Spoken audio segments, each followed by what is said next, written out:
Fala, querido estudante! Eu sou o professor Vitor Piauí de Química e esse é o canal Natureza ao Cubo. Junto com o professor Kevin e o professor Rafael, o nosso objetivo é fazer você gabaritar todos os itens de ciências da natureza. Agora você vai ter acesso a uma resolução completa dos itens de Química de uma prova do PAS. Aproveita para se inscrever aqui no canal e já deixar um like nesse vídeo. Bora lá?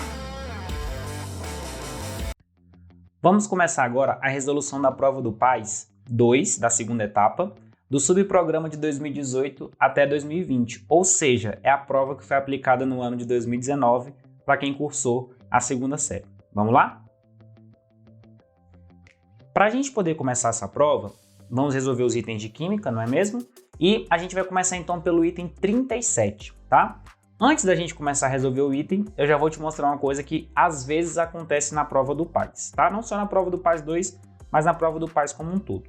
O mais comum, galera, é que todos os itens da mesma matéria, eles se encontrem atrelados ao mesmo texto, né? Então isso acontece várias e várias vezes na maioria delas.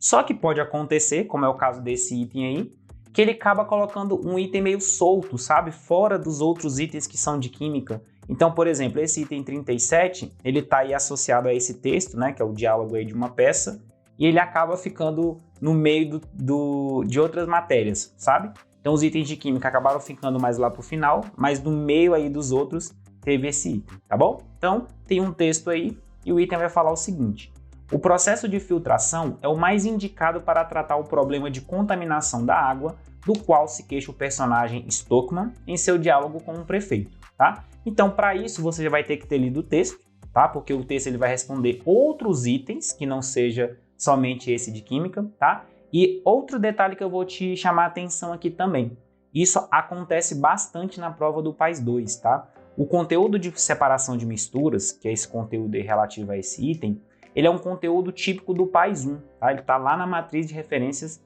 do PAS 1 e cai bastante lá na prova da primeira etapa. Só que o PAS 2 ele faz isso.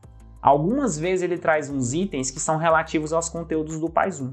O PAS, de maneira geral, acontece, tá? Ele é cumulativo, então às vezes lá no PAS 3, você vai encontrar também conteúdos que são do PAS 2 e do PAS 1, tá bom? Então fica de olho aí, você está fazendo agora a prova da segunda etapa, logo mais você vai fazer a da terceira etapa, e isso acontece, tá? Então às vezes ele acaba aproveitando conteúdos dos anos anteriores.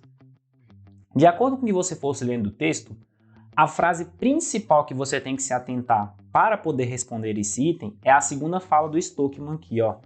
Que você vai ver. Ih, gente, eu tinha acabei esquecendo de ligar aqui a mesa digitalizadora. Peraí, foi mal. Pronto. Então, ó, essa fala aqui do Stockman, que é o segundo cara que está reclamando aqui com o prefeito, ele fala o seguinte, ó. Não se pode matar micróbios com política, tá? O prefeito ele fala assim, ó. É para isso. Se você foi suficientemente indiscreto para compartilhar com outras pessoas um assunto da diretoria, será impossível, é claro, abafar a questão, conforme seria a melhor solução. Agora, eis o que a prefeitura espera de ti. Tens de pedir outros exames, Os novos exames provarão que, embora o problema exista, não é tão grave quanto parecia. Então prestará uma declaração pública que o governo desta cidade saberá resolver tudo justa e conscientemente. Estamos entendidos? Então, do que a gente consegue entender aí é que o prefeito está tentando mascarar uma poluição na água. O cara deu aí um veredito técnico, né, falando que a água estava poluída para consumo, e o prefeito numa canetada quer que a água vire potável, né, que ela fique limpa, só porque ele falou que vai fazer uma declaração pública para isso, né? Então ele fala o seguinte, o Stockman, não se pode matar micróbios com política. Então o que ele está querendo dizer? Que essa água ela está contaminada com micro-organismos, né? Com micróbios, né? Então, olha só, quando ele fala que o processo de filtração é mais indicado para tratar esse problema de contaminação com micro-organismos, com micróbios, né? Bactérias, né? São patógenos, o processo de filtração seria o mais indicado. Isso aqui, gente, está errado, tá? Para fazer desinfecção de água, não basta fazer filtração. A filtração é um processo que ele separa partículas grandes, né? Então, as partículas que estão em suspensão, por exemplo, elas ficam retidas em um filtro. No caso lá da ETA, que é onde você trata a água, o filtro ele tem areia, tem cascalho. Então, quando a água passa por ali, ele acaba retendo essas partículas grandes. Problemas com desinfecção, né, que seria exatamente limpar esses micróbios, aí você não consegue fazer isso com uma simples filtração, tá? Por isso que antes da água passar por um tratamento, ela passa por um acréscimo de cloro, né? Muitas vezes a gente usa aí o hipoclorito de sódio, né? Que nada mais é do que a nossa água sanitária, tá? Então, o hipoclorito, que é esse íon aqui, né? Esse ânion, o que acontece? Quando ele reage com a água, tá? Ele acaba gerando o ácido hipocloroso, o HClO. Esse ácido aqui, o ácido hipocloroso, é o responsável por ter uma ação bactericida. Então, quando o pessoal fala que acrescenta cloro na água, né, para poder fazer a limpeza, aqui também tem a liberação de um íon OH-, tá? Quando o pessoal fala que tem que acrescentar cloro para fazer a limpeza da água, é exatamente esse processo que está acontecendo, tá? Isso pode vir tanto da água sanitária, que é o hipoclorito de sódio, como também pode vir do cloro gasoso, do Cl2, que é o que acontece normalmente nas estações de tratamento de água, tá bom? Então, esse item está errado porque uma simples filtração não seria suficiente para fazer a desinfecção da água, não seria suficiente para poder limpar dos micro-organismos, tá bom? Então, item 37 é um item que está errado. Ressalto, né, reforço que normalmente esse é um conteúdo do PAS 1, tá? Mas que o PAS 2 ele faz isso sim, ele acaba trazendo novamente itens da etapa anterior. Bom, aí aqui vem o mais comum que eu falei, né? Vários itens associados a um mesmo texto. Esse texto aí ele vai falar sobre a obra do Aleijadinho, né? Esteatito ou pedra-sabão é o nome dado a uma rocha metamórfica, compacta, usualmente formada por diversos minerais geológicos, entre os quais se destacam o talco, aí ele deu a fórmula química aí do talco, e a dolomita, também deu a fórmula química da dolomita. Durante o metamorfismo do esteatito, elementos podem ser incorporados aos minerais recristalizados, na maioria das vezes na forma de substituições. Pelos seus raios iônicos, valência e distribuição de carga, o alumínio pode ser encontrado em substituição ao silício e ao magnésio no talco. Então, o que ele está falando? Que o alumínio ele pode entrar como substituinte aqui, ó. No talco, ele pode entrar no lugar do magnésio ou do silício. E ele também fala que pode ser encontrado em substituição ao silício ao magnésio, enquanto que ferro e manganês substituem o magnésio em dolomitas, tá bom? Então, ele falou que o alumínio pode substituir o magnésio e o silício no talco, e o ferro e o manganês podem substituir o cálcio e o magnésio na dolomita.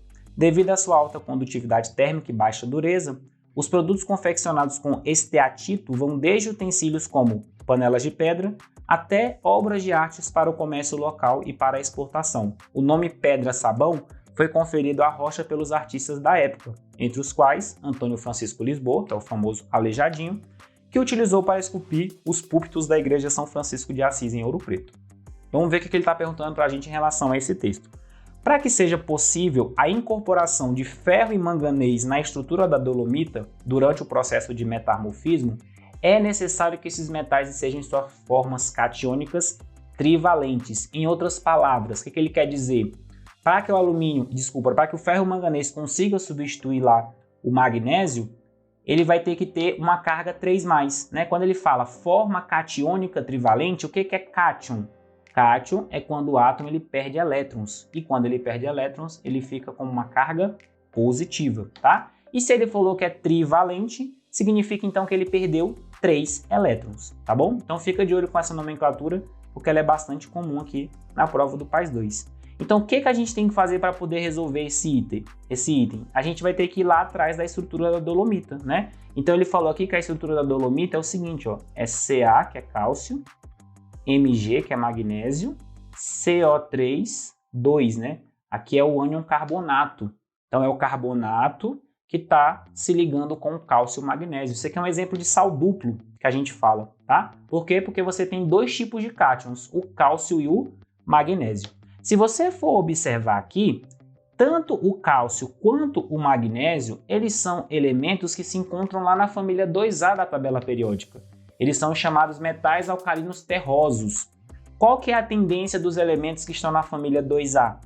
A tendência deles é perder 2 elétrons. Sempre que eles fazem ligações tendendo a perder. Por quê? quando eles perdem esses 2 elétrons, eles acabam ficando com a sua última camada com 8, obedecendo a regra do octeto, tá?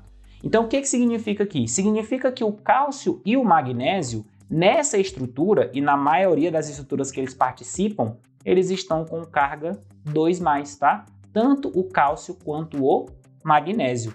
Uma outra forma que você também poderia concluir isso é você lembrar que a carga do carbonato é 2-. Por quê? Porque ele vem lá do ácido carbônico, né? H2CO3. Como o hidrogênio é +1, né? E você tem 2 hidrogênios, então para isso a carga do CO3 tem que ser 2-. Então o ânion carbonato, a carga dele é 2-. Como eu tenho 2 dele, né? 2- vezes 2 do carbonato, então eu tenho uma carga -4 que precisa ser balanceada para poder chegar na carga 0. Da onde que vem essa carga +4?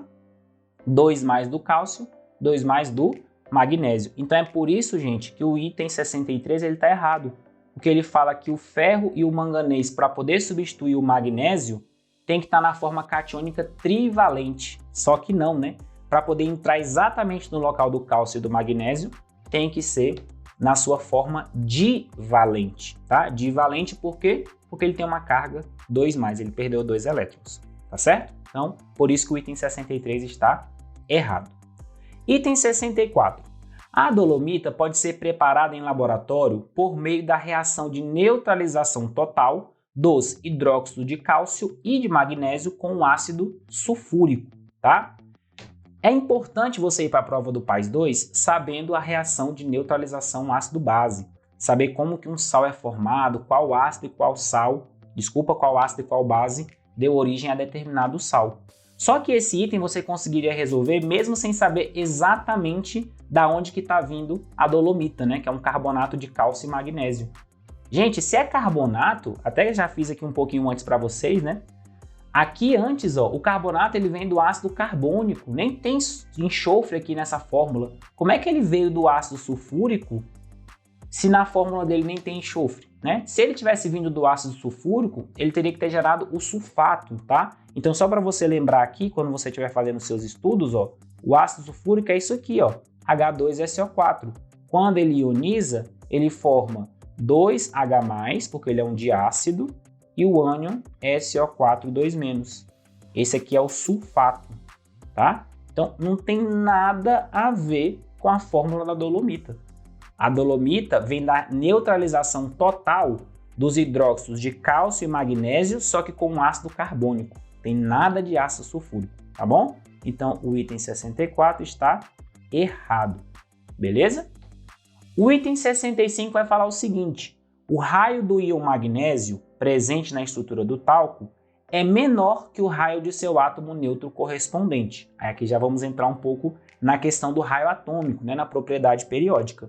O que você tem que lembrar? Você tem que lembrar o seguinte, ó, que o raio de um cátion ele sempre vai ser menor do que o raio do seu átomo neutro, do seu correspondente quando ele está neutro, né? Então nesse exemplo aqui ele deu o exemplo do magnésio, né? Então o magnésio tem um determinado raio atômico. Se esse magnésio se transforma em um cátion, né? Nesse caso aqui ele está se transformando em um cátion porque ele perde elétrons. Se ele perdeu elétrons, o que vai acontecer? A quantidade de prótons dele vai continuar igualzinha. Se ele está neutro ou se ele está na forma de cátion, ele sempre vai ter a mesma quantidade de prótons. Por quê? Ele virou cátion porque ele perdeu elétrons, tá? Então, se ele perde elétrons, aquela quantidade de prótons que é a mesma, o que vai acontecer? Ela vai acabar tendo um poder de ação, uma força de atração maior nos 10 elétrons que sobraram. Para os prótons é mais fácil atrair 10 elétrons, sendo que o magnésio perdeu 2, né? Ele tinha 12, perdeu 2, ficou com 10. Então é mais fácil para esse núcleo atrair 10 elétrons do que atrair 12. Então quando um átomo ele perde elétrons, os prótons que ficam fazem mais força ainda na eletrosfera. E se ele atrai a eletrosfera com mais força, olha o que acontece com a eletrosfera. Ela diminui. Então, quando um átomo perde elétrons e ele se transforma num cátion, o seu raio diminui. Então, o raio iônico do cátion sempre é menor do que o seu raio quando o átomo está neutro. E pelo mesmo motivo, o raio do neutro sempre vai ser menor do que o raio do ânion, tá? Isso aqui é uma regra geral. Por quê? Porque o ânion é quando o átomo ganha elétrons. Quando esse átomo ganha elétrons, o que vai acontecer? Os prótons que estão no núcleo vão perder um pouco de força para atrair esses elétrons. Eles vão ter mais elétrons para atrair, então vai ser mais difícil. Se eles atraem com mais dificuldade, esses elétrons ficam mais longe do núcleo, né? Ele não faz mais tanta força, então os elétrons que estavam aqui, quando o átomo recebe, ele acaba aumentando o seu raio. Então por isso que o raio do ânion é sempre maior do que o raio do nêutron, tá? Eu uso, né, uma siglazinha que é para poder lembrar disso, que é a sigla CNA, né? CNA, e aqui crescendo, ó. Então o raio do cátion é menor do que o neutro, que é menor do que o ânion, tá? Isso quando eu estou comparando o mesmo tipo de átomo, tá? Não vai comparar um cátion de magnésio com um neutro de, sei lá, rádio, né? O rádio está lá no 7º período, ele tem um super raio atômico, tá? Então você tem que comparar do mesmo elemento químico, é o que essa regra aqui vale, tá? Por isso que o item 65 ele está correto. O raio do íon magnésio, que é um cátion, ele é um íon positivo, é menor do que o raio neutro correspondente. Sim, é menor do que o magnésio 0, né? Então o raio do magnésio 2+, que é o cátion, é menor do que o raio do magnésio 0, né? Ou seja, o átomo neutro, sem ter perdido nem ganhado elétrons. Certinho? Olha aí um outro item que está meio perdido, né? Ele não está junto de outros itens da química. Essa daí é uma foto, né? Ele fala o seguinte: durante mais da metade do século XX, a fotografia documental foi basicamente feita com câmeras que utilizavam apenas objetivas de 50 mm. Um dos nomes mais venerados da história fotográfica, Henri Cartier-Bresson, considerado o pai do fotojornalismo moderno, construiu praticamente toda a sua carreira utilizando esse tipo de objetiva. Cartier-Bresson, quando jovem, desenvolveu um profundo interesse pelas artes, em especial pela pintura. Entretanto, esse interesse foi substituído pelo seu amor à fotografia. Até hoje ele é reverenciado pela fotografia reproduzida anteriormente. Na foto, Bresson capturou um jovem pulando sobre uma poça em pleno ar. A imagem tem uma agradável simetria entre a figura principal e as grades. E as grades refletidas na água.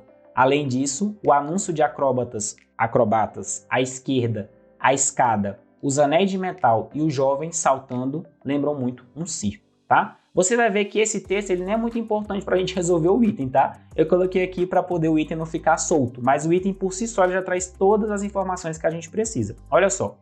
Considerando-se que a dissolução de álcoois em água aumenta o índice de refração do meio, tá? Então até aqui ele deu a informação para a gente, considere isso. Então, dissolver um álcool em água aumenta o índice de refração do meio. Tá. Esse efeito é mais pronunciado para as moléculas de cadeia normal. Então, considere também que quando a cadeia carbônica é uma cadeia normal, ou seja, ela não é ramificada, lembra disso? O contrário de cadeia carbônica normal é cadeia ramificada, tá? Infere-se que para uma mesma concentração, a solução aquosa de pentan-1-ol tem índice de refração maior que a de 3-metilbutan-1-ol. Então, em outras palavras, o que ele quer que a gente julgue? Dá uma olhadinha no item, ó. Ele falou que o índice de refração do pentan-1-ol vai ser maior do que a do 3-metilbutan-1-ol. Mas ele já falou no item que o de cadeia normal tem maior índice de refração. O efeito de refração é mais acentuado nos de cadeia normal. Então, se a gente já soubesse pelo nome que o pentan-1-ol é uma cadeia aberta, uma cadeia normal, a gente já teria matado o item, né? Mas, por via das dúvidas, vamos fazer a fórmula delas duas, né? Então, o que é um álcool pentan-1-ol? Primeiro, se ele é pente, significa que ele tem 5 carbonos, tá? Se ele é an, significa que entre carbonos eu só tenho ligações simples. E se o sufixo é ol, significa que ele é um álcool, né? Então, significa que eu tenho um álcool com 5 carbonos e que, ó, 1, 2, 3, 4, 5, e que no carbono 1 eu tenho uma hidroxila. Esse daqui é o, pentan-1-ol, né? Estou indicando que no carbono 1 eu tenho uma hidroxila. E quem que é o 3-metil-butan-1-ol? Olha só, daqui eu já vejo que é uma cadeia ramificada, né? Se tem um 3-metil aqui, significa que ela é ramificada. Mas vamos fazer aqui, ó, butan-1-ol. Então, a cadeia principal tem 4 carbonos e no carbono 1 eu tenho uma hidroxila. Nesse carbono 1 aqui, ó, 1, 2, 3, 4. No carbono 3 eu tenho um metil. Então, esse daqui é o 3-metil-butan-1-ol. Pronto. Então, esse cara aqui tem uma cadeia normal, enquanto que o 3-metil-butan-1-ol tem uma cadeia ramificada. Então, de fato, o efeito é mais, como é que ele fala aqui? Mais pronunciado, né? O efeito é mais pronunciado no pentan-1-ol do que no 3-metil-butan-1-ol. Então, o item está correto, tá? O pentan-1-ol tem índice de refração maior do que o 3-metil-butan-1-ol, tá bom? Parece que é uma questão de nomenclatura de álcoois, né? Mas na realidade é uma questão de classificação de cadeias carbônicas, tá? É um assunto bastante recorrente na prova do PAIS 2, essa parte de introdução à química orgânica, classificação de cadeias, a forma como o carbono se liga, tá? Fica de olho nisso. Outro conteúdo que é bastante recorrente na prova do PAIS 2, né? É o conteúdo de radioatividade. Já estamos indo aí para o nosso último bloco de questões, mantendo o padrão, né? Ele dá um texto e faz vários itens da mesma matéria sobre esse texto. Olha só. A braquiterapia é um tipo de radioterapia interna na qual um material radioativo é inserido dentro ou próximo ao órgão a ser tratado. Para isso, são utilizadas fontes radioativas específicas, pequenas e de diferentes formas, por meio de guias denominadas catéteres ou sondas. Ligas metálicas de irídio 192 e platina estão entre os materiais utilizados como catéteres. Em seu decaimento radioativo, ilustrado no gráfico a seguir, né? Decaimento radioativo sempre é exponencial, né, galera? Atividade radioativa pelo tempo. Perceba que aqui o tempo está em dias, tá? Ilustrado no gráfico a seguir, o irídio 192 transforma-se em platina 192, emitindo partículas e radiação gama, né? É um processo de emissão radioativa. Um átomo emite partículas e radiação gama, se transformando em outro átomo. E são essas partículas, né, que vai atacar o tumor. Não, que vai atacar o tumor é a platina. Transforma em platina, emitindo partículas e radiação gama, que ataca o tumor presente no órgão infectado. Considerando o texto precedente, os vários aspectos que ele suscita, julgue os itens de 98 a 100 e faça o que se pede no 101, que é do tipo B, tá? Só lembrando, o item do tipo B é aquele que sua resposta vai ser um número de 3 algarismos e você vai ter que marcar lá no cartão centena, dezena e unidade. Mas vamos lá para os primeiros, que são itens do tipo A. Dados o número de fases e a estrutura, a liga metálica de irídio 192 e platina é uma mistura homogênea, tá? Até aqui o item está correto, galera, tá? Ligas metálicas são misturas homogêneas, tá? Então ele falou que é uma liga metálica de irídio e platina, então, beleza, é uma mistura homogênea, na qual os átomos se mantêm unidos por meio do compartilhamento deslocalizado de elétrons. Olha que nomenclatura diferente que ele usou, né? Quando a gente fala de ligação metálica, normalmente, a gente não costuma trazer essa nomenclatura, tá? Compartilhamento deslocalizado. Só para poder situar você, o compartilhamento deslocalizado, quando os elétrons estão deslocalizados, significa que eles não pertencem a um átomo específico. Significa que eles estão formando uma nuvem, que a gente fala, né? Uma nuvem de elétrons. Então, isso acontece, por exemplo, na ligação covalente, tá? Lá na ligação iônica, o elétron não fica deslocalizado. Por quê? Na ligação iônica, acontece transferência de elétron. Um átomo doa elétron para o outro. Então, o elétron ele para de fazer parte da eletrosfera de um átomo e passa a fazer parte da eletrosfera do outro. Então, na ligação iônica, não acontece deslocalização de elétrons. Já na covalente acontece. Por quê? Porque os átomos eles não doam. Ninguém doa nem ninguém recebe. Eles compartilham. Então, na ligação covalente, o elétron, o par de elétrons, passa a fazer parte dos dois átomos. Então, eles formam o que a gente chama de nuvem eletrônica. Isso é um elétron deslocalizado. E a mesma coisa não, né? Estou exagerando. Uma coisa muito parecida acontece na ligação metálica. A diferença é que aqui agora os elétrons não estão sendo compartilhados pelos átomos. Os elétrons eles ficam no emaranhado, né? A gente costuma falar que é o mar de elétrons. Então os elétrons eles ficam na estrutura como um todo. Eles não ficam presos à eletrosfera de um átomo. Eles fazem parte da estrutura toda. É por isso que os metais conseguem conduzir corrente elétrica e calor, tá? Porque os elétrons estão deslocalizados, eles estão fazendo parte da estrutura como um todo. Por isso que esse item está correto, tá? Ele traz essa definição de ligação metálica como sendo o compartilhamento deslocalizado de elétrons, tá? Poderia remeter a uma ligação covalente, né? Você poderia marcar errado pensando que esse termo compartilhamento estaria associado à ligação covalente, tá? Mas não é comum a gente falar dessa forma, mas isso aqui está correto, tá? A ligação metálica ela pode sim ser entendida como um compartilhamento deslocalizável de elétrons. Elétrons e cátions, né? É o que a gente costuma chamar de mar de elétrons, tá? Então o item 98 está correto, tá? Só para ficar um pouco mais claro, ó, você vai ter lá os átomos metálicos, tá? Tô representando aqui, vamos supor, uma barra de ferro. Você vai ter átomos metálicos, certo? Só que esses átomos, eles tendem a perder elétrons, né? Eles estão ligados com outros átomos que também são pouco eletronegativos. Eles não querem receber esse elétron. Então eles acabam ficando todos na forma catiônica, porque todos eles estão perdendo elétron, só que ninguém está ficando com esse elétron para si, né? Os elétrons eles ficam na estrutura como um todo, né? Eles ficam aqui rodando, eles ficam, entre aspas, passeando, né?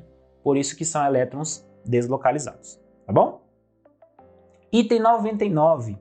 Com base nas posições relativas dos elementos irídio e platina na tabela periódica, infere-se que para um catéter feito com uma liga de irídio e platina, a densidade aumenta com o passar do tempo, considerando-se uma variação desprezível de volume. Para isso, para a gente responder esse item, a gente vai ter que lembrar lá das propriedades periódicas, especialmente da propriedade densidade, tá? Então eu trouxe uma tabela periódica aqui para a gente, a própria tabela da prova, né? Para você lembrar o seguinte, ó. Na tabela periódica, a propriedade periódica chamada de densidade, né, que é a densidade dos elementos, ela vai aumentar da seguinte forma. Ela aumenta de cima para baixo, ou seja, todos os átomos que estão mais para baixo da tabela são mais densos, tá?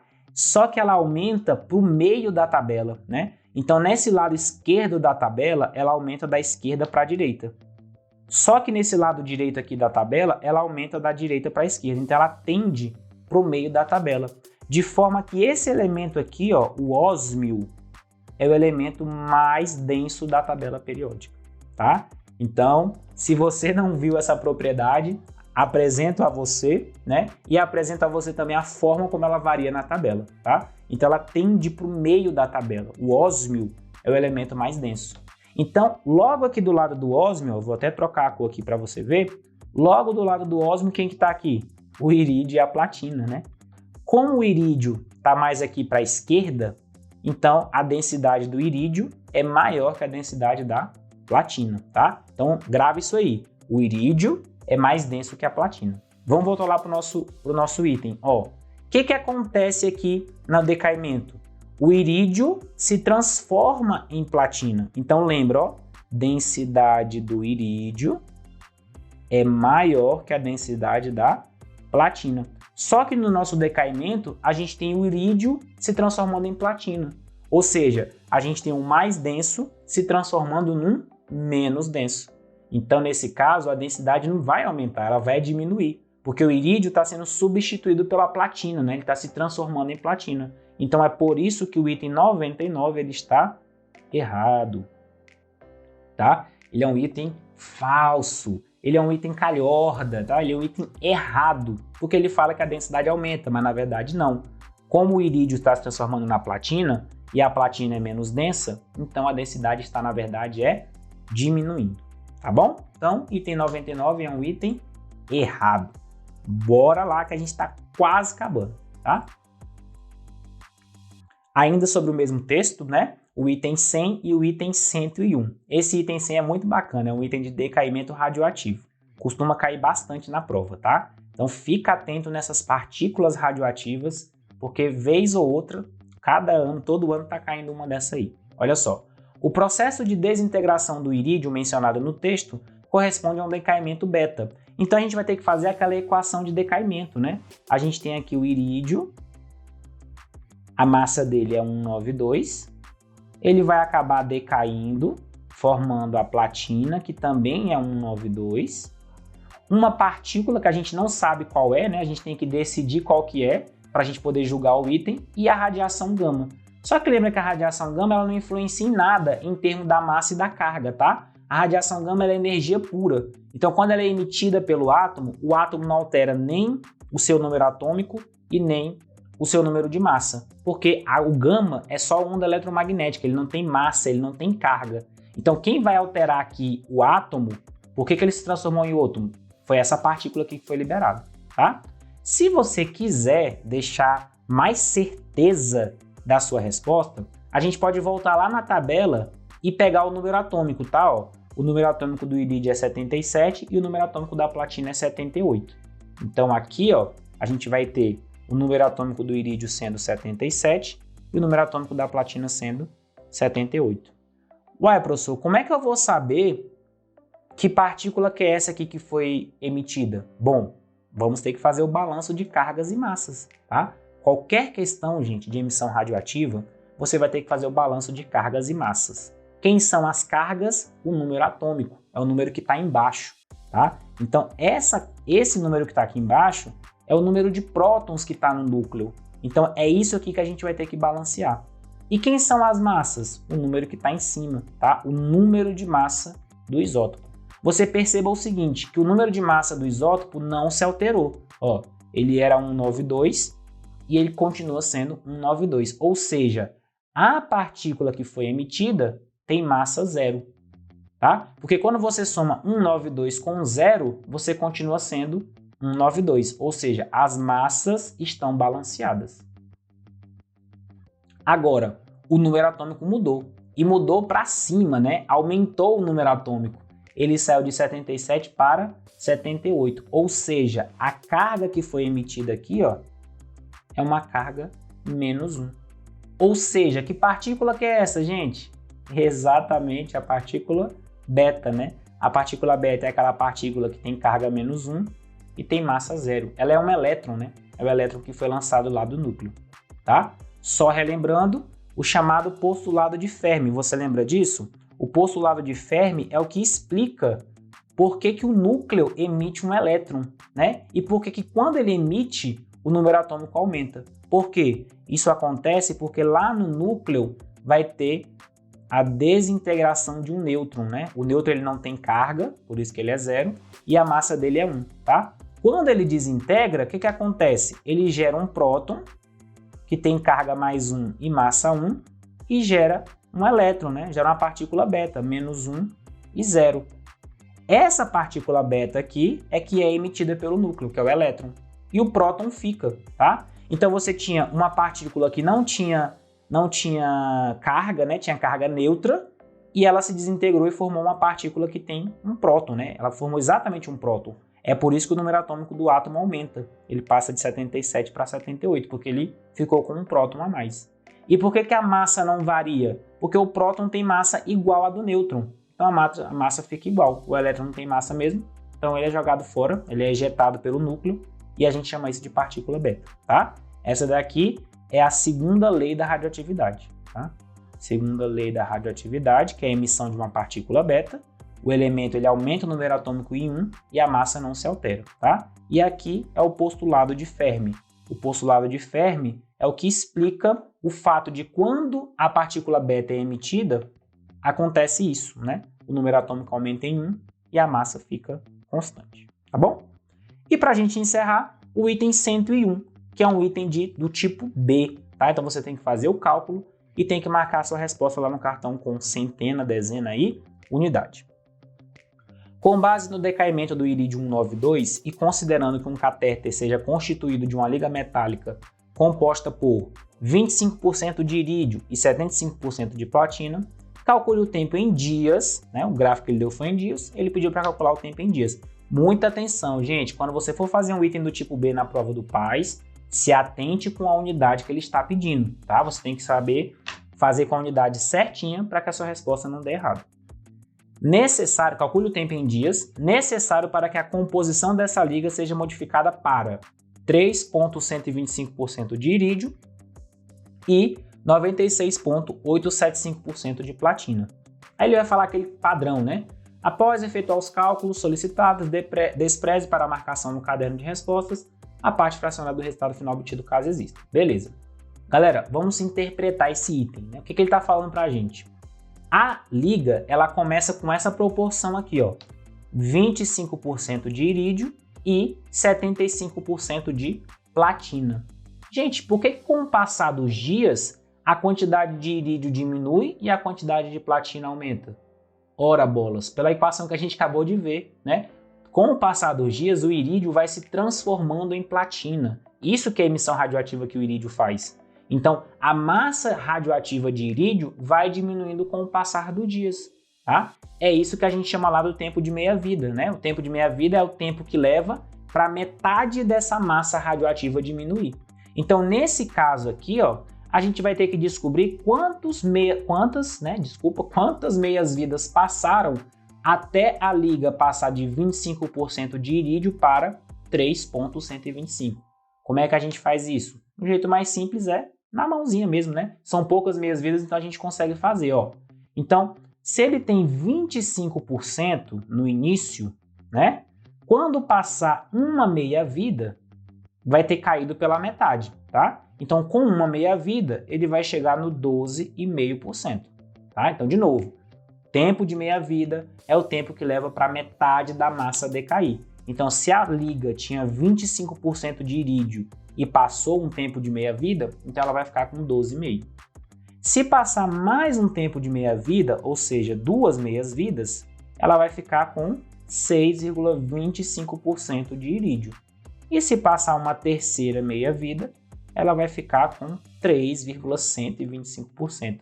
Olha só, não é coincidência, né? Passaram-se 3 meias-vidas e a massa reduziu de 25% de irídio para 3,125. Agora, para eu poder saber quantos dias passaram, eu tenho que descobrir quanto que é uma meia-vida dessa. E não foi à toa que ele deu esse gráfico pra gente, né, galera? Até agora a gente não usou ele, né? A gente vai usar ele para poder descobrir qual é a meia-vida. Então, o que eu tenho que olhar? Eu tenho que olhar em qual ponto que a massa saiu de 100% para 50%, porque decaiu metade, tá? Se eu for aqui no gráfico, o 50% está bem aqui, ó. Então, se a gente for andar aqui, ó, 50%, vai bater bem aqui, ó. Opa, desculpa. Bem aqui, ó. Então, quanto que é essa meia-vida, ó? Se você descer isso aqui no gráfico, né, vai dar mais ou menos aqui entre os 50 e os 100, né? Seria mais ou menos algo próximo de 75, tá? Só que para ter mais certeza ainda, eu vou olhar quanto tempo ela leva para ir dos 50 até o 25. Só para eu garantir que realmente esse número que bateu aí é 75. Porque, gente, o item do tipo B, você tem que ser muito preciso. Porque quando você for marcar no cartão, você vai ter que marcar centena, dezena e unidade. Se você errar a unidade, acabou, você vai perder o item todo, tá? Então, para eu garantir, eu vou olhar quando que ela caiu de 50 para 25. Olha o 25 aqui, ó. O 25 ele tá mais claro para mim, ó. Eu fico mais seguro, porque aqui já tem um ponto, ó. Então tá exatamente, ó, o 25 tá exatamente no 150, tá? Então bateu, de fato, a meia-vida dele é 75, tá? Porque com 2 meias-vidas deu 150, né? Ele foi de 100 para 50 em 75 dias, e em 75 dias ele foi de 50 para 25. Então, de fato, uma meia-vida são 75 dias. Então, como eu quero saber quantas são 3 meias-vidas, né? Então vai ser 3 vezes 75 dias. Porque uma meia-vida é 75. Quanto que vai ser 3 meias-vidas? 3 vezes 75. Isso vai dar 225 dias, tá? Antes da gente encerrar, eu trouxe para você aqui um pedacinho lá do gabarito, tá? Para quando você for marcar na prova, você saber como é que marca. Eu sei que você já fez a prova do PAIS 1, mas não custa relembrar, tá? Então, como a nossa resposta ela deu 225, primeiro, não tem parte fracionária, né? Então, eu não preciso nem aqui, ó, despreze para a marcação a parte fracionária caso exista. Nesse caso, não existe. Então, a minha resposta já está bonitinha, ó. Centena, dezena e unidade. 225. Como é que eu vou marcar isso no cartão? Ó, centena é 2. Eu vou marcar 2 aqui. Claro que eu tenho que pintar a bolinha todinha, tá? Vamos ver se eu vou conseguir aqui. A dezena também é 2. E a unidade é 5.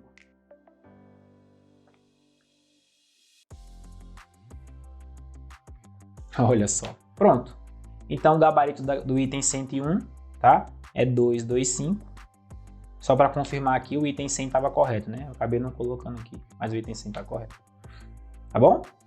Então, aqui, se você tivesse estimado errado a meia-vida, né? Se aqui não tivesse, sei lá, você descesse aqui e falou, ah, não, eu acho que é 70, em vez de 75. Aí você teria errado, né? Porque se você colocasse que a meia-vida é 70, 3 vezes 70 daria 210. Aí você marcaria lá, estaria totalmente errado. Então, realmente eu estimei aqui no 75, porque deu na metade do caminho, né? Entre os 50 e os 100. Mas eu ainda conferi mais uma vez, dizendo que 2 meias-vidas é 150, tá bom?